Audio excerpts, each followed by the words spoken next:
السلام علیکم، میں ہوں فیصل تارڑ۔ کپتان کی جی توشہ خانہ کے کیس کے اندر رات گئے گرفتاری ڈال دی گئی ہے۔ عمران خان کی توشہ خانہ کا جو نیب کا کیس ہے اس کے اندر ضمانت کینسل ہوئی۔ جج محمد بشیر نے پہلے فیصلہ محفوظ کیا اور اس کے بعد عمران خان کی جو ضمانت کی درخواست تھی اس کو مسترد کیا، اور اب عمران خان کی توشہ خانہ نیب کیس کے اندر گرفتاری ڈال دی گئی ہے اور اب عمران خان کا جسمانی ریمانڈ مانگا جائے گا۔ یہ وہی محمد بشیر صاحب ہیں اور یہ وہی توشہ خانہ کا کیس ہے جس میں نواز شریف کو ایک بار بھی بنا پیش ہوئے، ایک بار بھی توشہ خانہ کا کیس نواز شریف صاحب پر بھی ہے، اس کے اندر بنا پیش ہوئے ان کے ناقابل ضمانت وارنٹ گرفتاری نہ صرف معطل ہوئے بلکہ ان کو ضمانت بھی دی گئی اسی عدالت کی جانب سے، اسی جج محمد بشیر کی جانب سے، جس جج نے آج عمران خان پیش بھی ہوا، دلائل بھی ہوئے، سب کچھ ہو جانے کے باوجود جو ہے وہ عمران خان کی دوبارہ اس کیس کے اندر گرفتاری ڈال دی گئی ہے۔ جس طرح سے آج جسٹس منیروں نے، مولوی مشتاقوں نے بے شرمی کی ہے، بے شرمی، اور شاید ہی پاکستان کی 76 سالہ تاریخ کے اندر اتنی بڑی بے شرمی ہوئی ہو۔ حالانکہ ہر روز ہوتی ہیں، ہر روز کوئی انہونی نہیں ہوئی، کوئی نئی بات نہیں ہے، لیکن اس بڑے لیول پہ کوئی بے شرمی سپریم کورٹ نے کی ہو، حالانکہ بڑی ہوئی ہیں مارشل لاز کو ان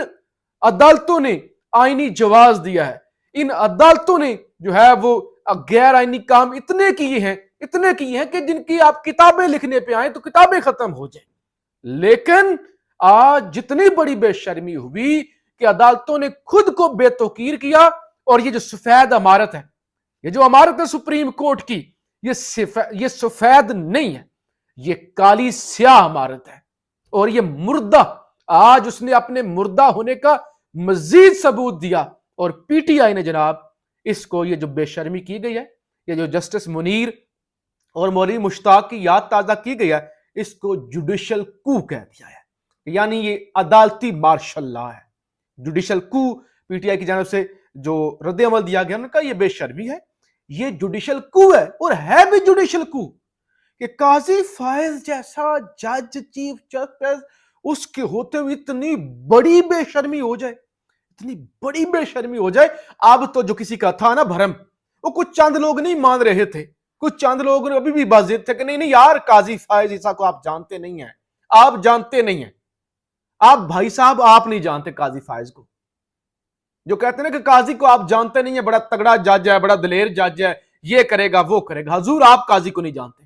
آپ نے اوور ایسٹیمیٹ کیا ہوا تھا۔ اتنی بے شرمی کہ اب تو جو قاضی کے فین تھے، جنگ جیو کے صحافی تھے، یہ مریم نواز خان ہے، یہ بڑی اچھی رپورٹر ہیں، کور کرتی ہیں سپریم کورٹ کو، انہوں نے بھی لکھ دیا کرسی ہے تمہارا، یہ جنازہ تو نہیں ہے، کچھ کر نہیں سکتے تو اتر کیوں نہیں جاتے۔ کہ قاضی صاحب جنازہ تو نہیں ہے، کرسی ہے نا، کتنی بڑی نوکری ہے، کتنی بڑی نوکری ہے، 4 دنوں کی، 1 سال بھی نہیں رہ گیا، 8-9 مہینے نوکری رہ گئی ہے، اور اتنی بڑی کالے کا آپ نے اپنے منہ پہ مال لیا ہے۔ اور وہ ایک وہ ہاتھی جیسا شخص جس کو کہا بھی گیا کہ تم پہ اعتراض ہے اٹھ جاؤ، اس نے کہا میری مرضی نہیں اٹھوں گا، اور وہ ہر کیس کے اندر وہ شخص بے شرمی کر رہا ہے، ہر کیس کے اندر۔ اور یہ ابھی کیس ایک لگا ہوا ہے جو افغان شہریوں کو زبردستی نکالا جا رہا ہے، افغان شہریوں کو تو اس پہ چیلنج کیا گیا ایپکس کمیٹی، یہ جو نگران حکومت، وہ تو سردار طارق صاحب کی دل تھا کہ فوری یہ جو افغانوں کو نکالا جا رہا ہے اس کو لیگل جواز دیا جائے اور کہا جائے اچھا ہو رہا ہے، بہت اچھا ہو رہا ہے، نکالنا چاہیے۔ لیکن جسٹس عائشہ ملک صاحبہ نے بڑا اعتراض کیا، انہوں نے کہا آئینی تشریح ہونی چاہیے اس معاملے پر، نکالا جا رہا ہے اچھا ہو رہا ہے یا برا ہو رہا ہے، یہ ایک الگ ڈیبیٹ ہے۔ سوال یہ پیدا ہوتا ہے آئینی طور پہ نگران حکومت کے پاس یہ اختیار ہے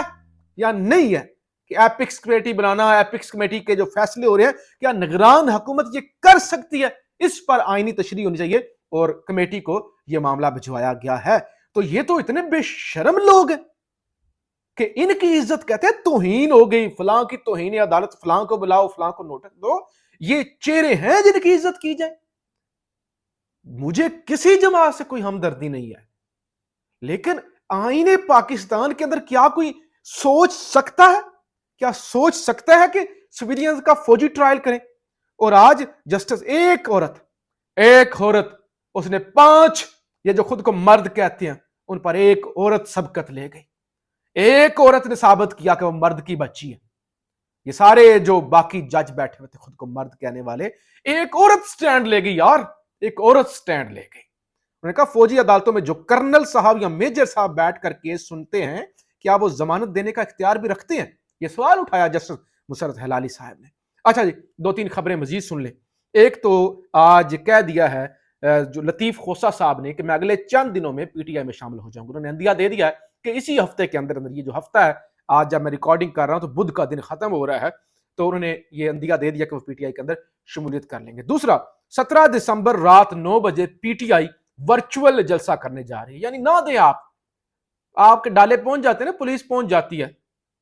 اچھا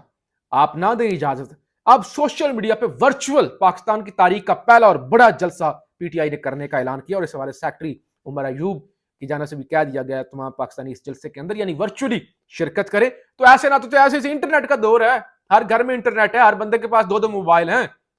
پیغام ہی پہنچانا ہے نا، تو آپ ورچوئل جلسے ہوں گے۔ یہ پی ٹی آئی نے نیا کانسیپٹ جناب متعارف کروا دیا، اور ساتھ ہی ساتھ یہ جوڈیشل کو اس کو کہہ دیا جو آج عدالت کے اندر بے شرمی ہوئی ہے۔ دوسرا، فہیم اختر ملک صاحب ہیں، 92 کے رپورٹر ہیں، ہمارے دوست ہیں، وہ کہتے ہیں کہ عام انتخابات 1985 میں جب ہوئے تھے نا، اس وقت ریٹرننگ افسران بیوروکریسی سے لیے گئے تھے، یعنی وہ بیوروکریسی جو آج سب کچھ پی ٹی آئی کے خلاف کر رہی ہے، مار دھار پکڑ دھکڑ، وہی لوگ الیکشن کروائیں گے۔ تو سارا سوچے کتنا بڑا دھاندلا ہوگا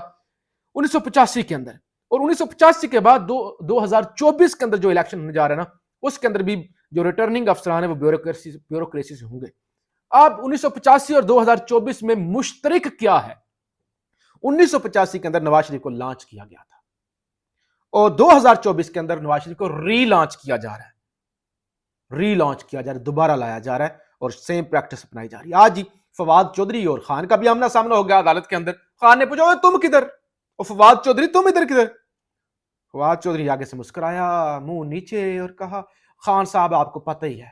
تو خان صاحب نے حال چال اچھے طریقے سے پوچھا، لیکن کیا یہ فواد چودھری اگر پہلے سٹینڈ لیتا اور پہلے یہ جیل جول سہ لیتا تو آج اس کی کتنی عزت ہوتی؟ 2 ٹکے کی عزت نہیں رہ گی فواد چودھری کی آج۔ کہتے خان صاحب آپ کو تو پتہ ہی ہے۔ خان نے پوچھا تم کدھر، تم نے تو پریس کانفرنس کر دی تھی، ٹاؤٹ بن گئے تھے،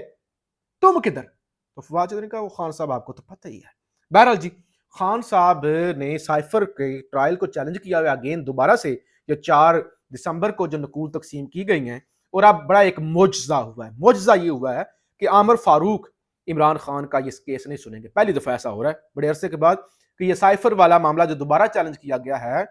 یہ عامر فاروق نہیں سنیں گے، بلکہ اس کو کل سنیں گے جسٹس میاں گل حسن۔ دوبارہ فردہ جرم آج عائد ہوئی ہے نا، اور اس پر بھی سوالات، پی ٹی آئی کے وکیل کہتے ہیں کہ نہیں ہوئی، وہ دوسری ٹیمیں ٹی وی پہ خبریں چلوا رہی ہے کہ ہو گئی ہے، تو لہٰذا کل اس کو دوبارہ اس پر سماعت ہوگی، اور جسٹس میاں گل حسن صاحب ہو سکتا ہے دوبارہ اس کو سسپینڈ کر دیں، دوبارہ اس کو کالعدم کر دیں۔ بہرحال ظلم کا یہ لیول ہے۔ خان کی بہن علیمہ خان کہتی ہیں ان کو غصہ اس بات کا ہے کہ جو خفیہ خط ڈونلڈ لو نے جنرل باجوہ کے لیے بھیجا تھا وہ خان صاحب نے پڑھ لیا۔ اصل غصہ اس بات کا ہے، ہمیں سمجھ نہیں آتا کہ ہم نے اپنے ملک میں ہیں یا کسی پرائے ملک میں، ہمارا پیچھا کیا جاتا ہے، ہمیں جیل میں ڈال دیں، ہم نہیں ڈرتے، یہ آج کہا گیا ہے۔ اور